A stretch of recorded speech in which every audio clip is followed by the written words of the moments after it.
ఫిబ్రవరి 11వ తారీఖున Arilova crime police స్టేషన్లో murder for gain case report అయింది. అది చాలా సెన్సేషన్ అయింది. ఒక మహిళను చంపి కాపు లక్ష్మి అన్న మహిళను హత్య చేసి ఆమె దగ్గర ఉన్న నగదుతో పారిపోవడం జరిగింది ముద్దాయి. దీనికోసం ఇమీడియట్గా ద్వారకా క్రైమ్ ఇన్స్పెక్టర్ అండ్ మొత్తం 10 టీములుగా క్రైమ్ టీములు ఫామ్ చేసి 10 రోజుల్లో ఆ ముద్దాయిని పట్టుకోవడం, ప్రాపర్టీ అంతా కూడా రికవరీ చేయడం జరిగింది. ఈరోజు ఆ ముద్దాయిని రిమాండ్ కూడా పంపిస్తున్నాము. ఆ మహిళ ఎవరైతే హత్యకు గురయ్యారో ఆమె ఇంట్లో ఒంటరిగా ఉన్నప్పుడు ఈ ముద్దాయి వెళ్ళడం జరిగింది. ఆమెను డబ్బులు అడగడం, ఆమె దానికి నిరాకరించడం, సంఘర్షణ జరిగిన తర్వాత ఆమెను పీకపిసికి చంపేసి అక్కడి నుంచి పరారైపోయాడు. ఈ ముద్దాయి హత్య చేసిన తర్వాత ఆమె నగదు, ఇంట్లో ఉన్న క్యాష్ ప్లస్ ఆమె ఒంటి మీద ఉన్న నగలతో సహా పరారయ్యాడు. మనం సైంటిఫిక్గా ఒక 10 టీమ్స్ అవిరామంగా కృషి చేసి క్రైమ్ టీమ్స్ ఆ ముద్దాయి హత్య చేసిన తర్వాత పోలీసులను ముప్పతిప్పలు పెట్టాడు. కానీ సైంటిఫిక్గా అతన్ని వెంటాడి అతను ఫస్ట్ వారణాసి పారిపోయాడు, ఆ తర్వాత ఢిల్లీ, మరలా ఢిల్లీ నుంచి రాయగఢ నుంచి మరలా వెనక్కి రావడం జరిగింది. విశాఖపట్నం నుంచి చెన్నై పారిపోతున్న క్రమంలో మనకి ఇన్ఫర్మేషన్తో పట్టుకోవడం జరిగింది. పట్టుకొని మొత్తం ప్రాపర్టీని రికవరీ చేయడం జరిగింది. ఇతని పేరు వంజరాపు శివగంగరాజు. ఇతను బొబ్బిలి పట్టణానికి చెందిన వ్యక్తి. ఇతని మీద అంతకుముందు కూడా కొంచెం క్రిమినల్ హిస్టరీ ఉంది. సో ఈరోజు ఆ ప్రాపర్టీ అంతా రికవరీ చేయడం జరిగింది. ముద్దాయిని రిమాండ్కి పంపిస్తున్నాం. మేడం, సెల్ఫీ వీడియో ఎప్పుడు పోస్ట్ చేశాడు సోషల్ మీడియాలో శివ? సెల్ఫీ వీడియో తను చేసిన తప్పుకి కానీ అప్పులకి కానీ నా కుటుంబానికి నాకు ఎట్లాంటి సంబంధం లేదు అని చెప్పి అతను ఒక వీడియో పోస్ట్ చేయడం కూడా జరిగింది. ఇది ఎప్పుడు జరిగింది? ఇది మనకి దొరికే దగ్గర టైంలోనే పోస్ట్ చేయడం జరిగింది. దీన్ని బట్టి కూడా మనకి లీడ్ వచ్చింది. దానివల్ల అతన్ని అప్రహెండ్ చేయడం సులువైంది. అంటే నేరుగా లక్ష్మి ఇంటికి ఈ శివ వెళ్ళడం జరిగింది కదా, ఇద్దరి మధ్య ముందే పరిచయం ఉందా ఎట్లా? అంటే పరిచయం ఉందండి. దాదాపు ముద్దాయి చెప్పిన దాన్ని బట్టి 15 years, దాదాపు 15 సంవత్సరాల నుంచి పరిచయం ఉంది. ఇన్స్టాగ్రామ్లోని ఫస్ట్ సమ్ మిస్డ్ కాల్లో రాంగ్ కాల్లో ఏదో సమ్ జరిగింది. ఆ రకంగా పరిచయం మొదలైంది. అప్పటి నుంచి కూడా ఇన్స్టాగ్రామ్లోని ఫాలోయింగ్ ఇవన్నీ ఉన్నాయి.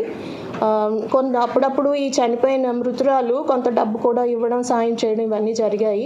రీసెంట్గా ఇతను ఎప్పుడైతే డబ్బులు ఉన్నాయి, ఇతనికి బెట్టింగ్ దాదాపు ₹1 కోటి పోగొట్టుకున్నట్టు తెలుస్తుంది అతని కన్ఫెషన్లోనే.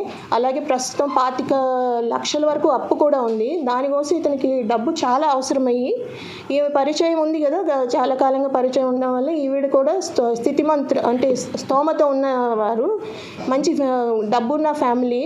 సో ఆమెను అడగడం జరిగింది. మరి ఆమె ఎందుకో నిరాకరించిందో, మరి ఏం జరిగిందో మనకి క్లియర్గా తెలియదు. ఆమెను ఇలా హత్య చేయడం జరిగింది.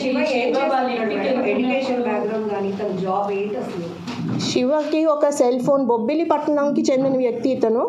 ఒక సెల్ షాప్ అయితే ఉంది. టాటూ శివ అని కూడా ఇతనికి మారు పేరు ఉంది. టాటూస్ అవి వేస్తూ ఉంటాడు.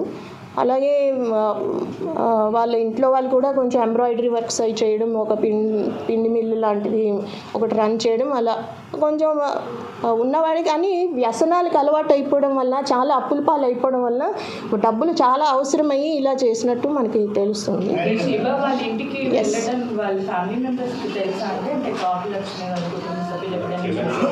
తెలుసండి, తెలిసి కొంచెం వ్యతిరేకత కూడా రావడం వల్ల ఈ మధ్యకాలంలో తగ్గించాడు.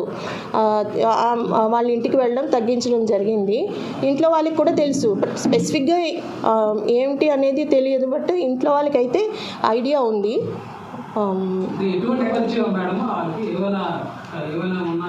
అది మనకి తెలియదండి. లాంగ్ పరిచయం ఉంది. 15 ఏళ్ళుగా అతనే ఒప్పుకోవడం జరిగింది. 15 ఏళ్ళుగా ఆమె పరిచయం అని చెప్తున్నాడు. ఎటువంటి అంతకుముందు కూడా వాళ్ళ ఇంటికి వెళ్ళడం జరిగింది. దానివల్ల ఇంట్లో కూడా కొన్ని గొడవలు కూడా జరగడం జరిగింది. అంటే కంప్లీట్గా స్ట్రేంజర్ కదా, సంబంధికుడు కాదు, బంధువు కాదు. అందువల్ల కొంచెం గొడవ కూడా జరిగినట్టుంది.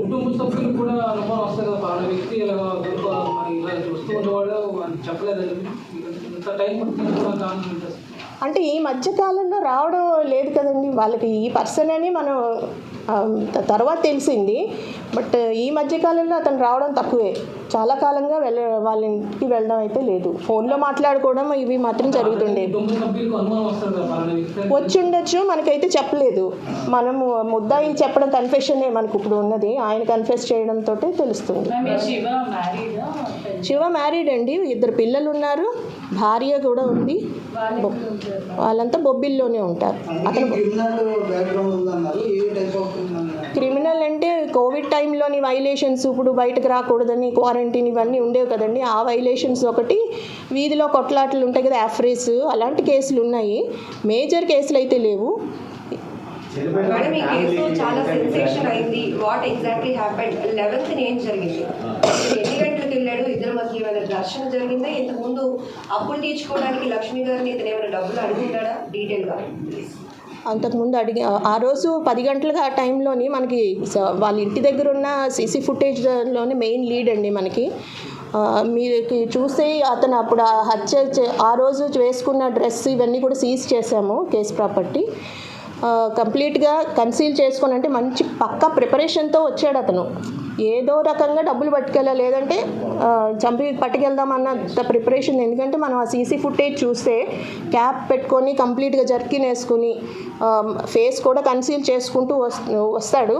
10-12 మార్నింగ్ టైంలో ఇంట్లో ఆమె ఒంటరిగా ఉన్న టైంలో ఇంట్లో ప్రవేశించి దాదాపు ఒక 2 hours అక్కడ ఉన్నట్టు మనకు తెలుస్తుంది. ఎందుకంటే తర్వాత బయటకు వచ్చిన ఫుటేజ్ కూడా మనం కలెక్ట్ చేసాం.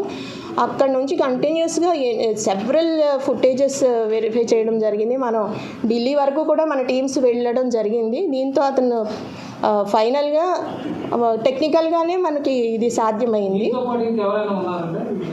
లేదండి, ఇతను ఒక్కడే, ఇంకెవరు ఇతను ఒకడే. ఎస్, ఇతను వాళ్ళ ఇంటికి వెళ్ళి రావడానికి పోలీసుల్ని ముందుగానే చెప్తున్నాను కదా, పక్కా ప్రిపరేషన్తో, ఎవిడెన్స్ దొరకకూడదు అన్నట్లు. హత్య జరిగిన తర్వాత కూడా ఒక 6 సార్లు ఆటో మారుతూ రైల్వే స్టేషన్ అలా 30 తిప్పలు పెట్టడం జరిగింది. ఇతను ఇంటికి వచ్చే ముందు కూడా ఒక అపరిచిత వ్యక్తి, సమ్ ఆటో పర్సన్ ఎవరిదో ఫోన్ తీసుకొని ఫోన్ చేయడం జరిగింది. తన ఫోన్ నుంచి కూడా కాదు, అంటే ఇతను పక్కా ప్రికాషన్స్ తీసుకుంటున్నాడు, తన ఉనికి తెలియకూడదని, తను అక్కడ నేరం చేసినా తెలియకూడదని వేరే పర్సన్ నెంబర్ నుంచి ఫోన్ చేసి ఆమెకి వస్తున్నట్లు సంభాషణ జరిగింది. వస్తున్నానని చెప్పడం సంథింగ్ అయితే జరిగింది.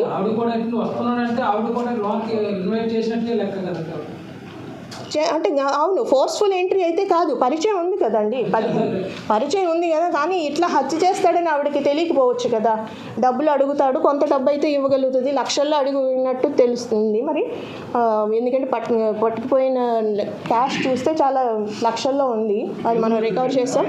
ఏంటండి, మనకి విశాఖపట్నం రైల్వే స్టేషన్లోనే పట్టుకోవడం జరిగింది. మేడం, ఇప్పుడు ఈ సెల్ఫీ వీడియో అతన్ని పట్టుకోవడానికి ఏమైనా కీలకంగా మారిందా, లేకపోతే సీసీ ఫుటేజ్ ఆధారంగానే మనకి లొకేషన్ ఇవ్వడానికి వీటికి ఉపయోగపడిందండి, సైంటిఫిక్గా ట్రాక్ చేయడానికి ఉపయోగపడింది మనకి.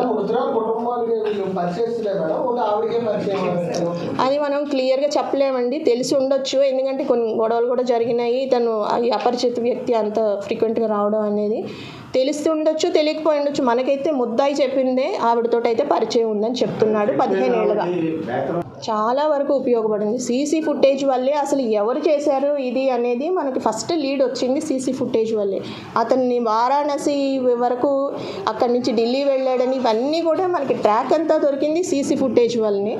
ఇంకా మిగిలింది సైంటిఫిక్ ఎవిడెన్స్, అన్ని డీటెయిల్స్ మనం చెప్పలేము, ట్రాకింగ్ ఇవన్నీ రకాలుగా కూడా. బట్ మెయిన్ స్టే సీసీ ఫుటేజే మనకి లీడ్ ఇచ్చింది. సో ఈ సీసీ కెమెరాస్ ఇన్స్టాలేషన్ మాత్రం చెప్తారు కదా, ఒక సీసీ కెమెరా 10 మంది పోలీస్తో సమానంగా మనకి హెల్ప్ చేస్తుంది. సో పబ్లిక్ అందరూ కూడాను సీసీ కెమెరాస్ ఎక్కువ పెట్టించాలి. ఇది మీ సమక్షంలో తెలియజేస్తాను.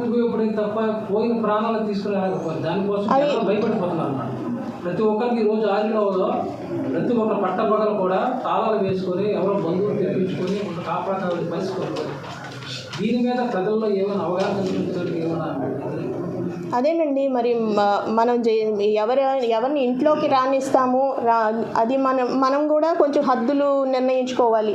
ఎటువంటి వ్యక్తులతో మనకి పరిచయం ఉంది, వీళ్ళు మంచి వాళ్ళ కాదు, ఇంట్లోకి రానివ్వవచ్చా లేదా, ఇట్లాంటివి మనం పబ్లిక్ కూడా ప్రికాషన్స్ తీసుకోవాలి.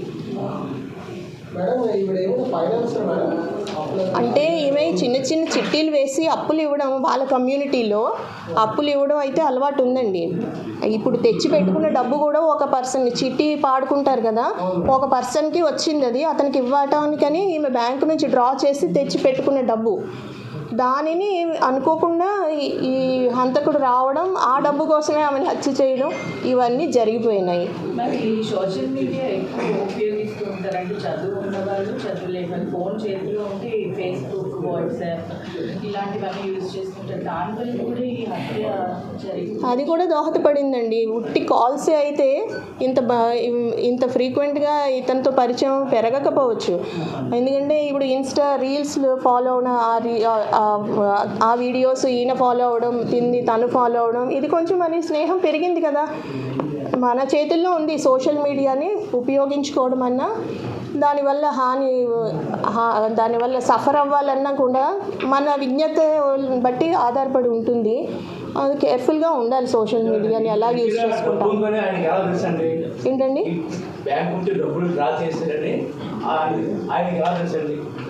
ఆయనకి డబ్బులు ఆవిడ దగ్గర ఎప్పుడు డబ్బులు ఉంటాయండి. ఆవిడ చిట్టీలు పాడుతుంటుంది, రెగ్యులర్గా ఆవిడ దగ్గర ఎక్కువే క్యాష్ ఉంటుంటుంది.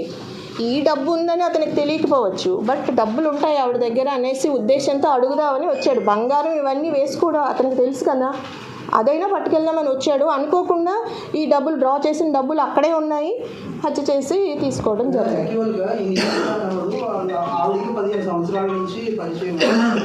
వాళ్ళ కుటుంబ సభ్యులు కూడా తెలిసి ఉంటున్నారు. సీసీ కెమెరాలను బట్టి వాళ్ళ పర్సనాలిటీని బట్టి పలానా వ్యక్తిని వాళ్ళ కుటుంబ సభ్యులు ఎవరు చెప్పలేదా? డ్రాగన్ అవడా కారణం కూడా కుటుంబ సభ్యులు అనుకోవచ్చు. అంటే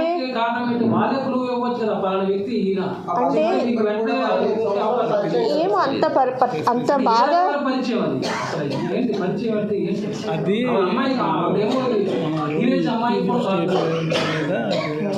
ఇప్పుడు మీకు ఒకటి చెప్తాను ఫైనల్గా.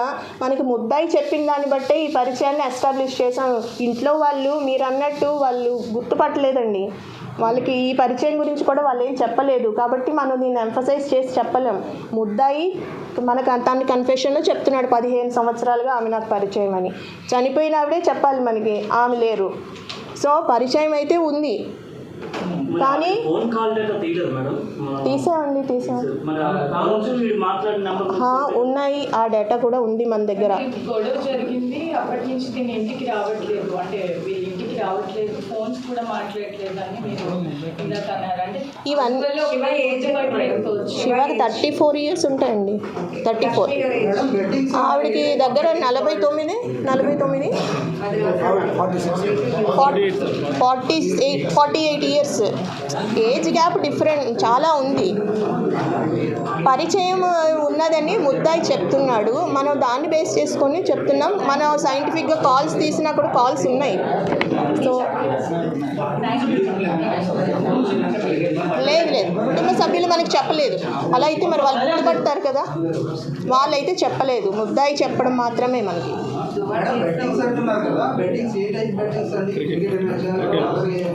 Cricket match bettings అలాంటివండి.